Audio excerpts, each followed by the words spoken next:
Not every nose suits every face. So how do we decide what nose will suit you? हाय, मेरा नाम doctor श्रुति मारवा है और मैं facial plastic surgeon हूँ हांडा aesthetics and plastics में। इस वीडियो में हम बात करेंगे जो बहुत कॉमनली पेशेंट्स हमसे पूछते हैं कि डॉक्टर ये कैसे डिसाइड होगा कि ये वाली नोज जो आप मुझे बनाने वाले हैं ये मेरे फेस पे सूट भी करेगी या नहीं, या हमें ऐसा कोई सॉफ्टवेयर या 3D इमेजिंग मिल सकती है जिससे हम देख पाए कि हमारी नाक कैसे लगेगी। तो इसका सबसे कॉमन आंसर ये होता है कि सबसे पहले हम आपके फेस की फोटोग्राफ्स लेते हैं, डिफरेंट एंगल से लेते हैं और उन्हें स्क्रीन पे पुट अप करते हैं। उसके अकॉर्डिंग हम पहले डिस्कस करते हैं कि आपके फेस के स्ट्रक्चर्स कैसे हैं। किसी का गोल फेस है, चबी फेस है, किसी का पतला फेस है, स्केलेटनाइज्ड है जिसमें फैट नहीं है, और इन सब बेसिस पे हम डिसाइड करते हैं कि किस टाइप की नोज आपको सूट करेगी। सेकेंडली, हम आपके नोज को एक बहुत ही ऑब्जेक्टिव क्राइटेरिया से आइडेंटिफाई करते हैं, डिस्कस करते हैं। फॉर एग्जाम्पल, अगर हम नोज को डिफरेंट पार्ट्स में डिवाइड कर दें, जैसे कि नेजल बोन्स, टिप, डॉर्सम और एला, तो हम हर एक पार्ट को ऑब्जेक्टिविटी से देखते हैं कि ये पार्ट अपने में कितना सुंदर, कितना बड़ा या कितना छोटा है। इनफैक्ट राइनोप्लास्टी की सारी ही टेक्स्ट बुक्स में बहुत ही स्टैंडर्ड क्राइटेरिया दिए गए हैं कि कुछ एंगल्स कैसे होने चाहिए, नोज की प्रोजेक्शन कैसी होनी चाहिए या फिर रोटेशन कैसी होनी चाहिए। तो इन सब क्राइटेरिया को माइंड में रखते हुए हम आपके नोज के हर एक पार्ट को डिस्कस करते हैं।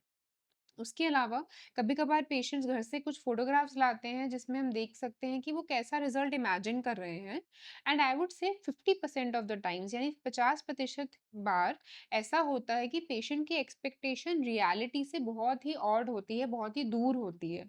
मतलब कि कभी-कभार पेशेंट्स किसी अमेरिकन मॉडल का या रशियन मॉडल का नोज लेके आएंगे, बट एक्चुअलिटी में बिकॉज हम इंडियंस हैं, हमारी स्किन क्वालिटी उनसे बहुत डिफरेंट होती है, हमारी एनाटमी, कार्टिलेजेस और बोन का स्ट्रक्चर उनसे बहुत डिफरेंट होता है, इसलिए वो रिजल्ट्स अचीवेबल ही नहीं होते। तो वो सारी डिस्कशन हम आपके साथ कंसल्टेशन में करते हैं।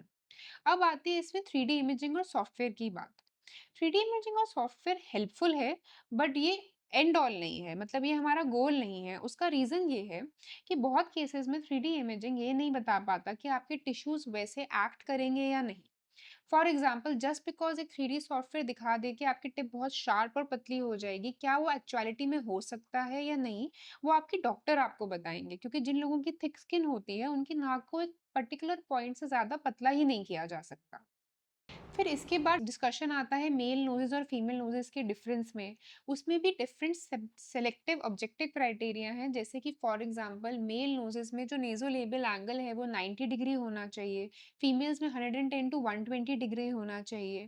मेल नोज ज़्यादा स्ट्रेट अच्छी लगती है, फीमेल नोज में एक जेंटल फेमिनिन कर्व हो तो वो ज़्यादा सुंदर लगता है।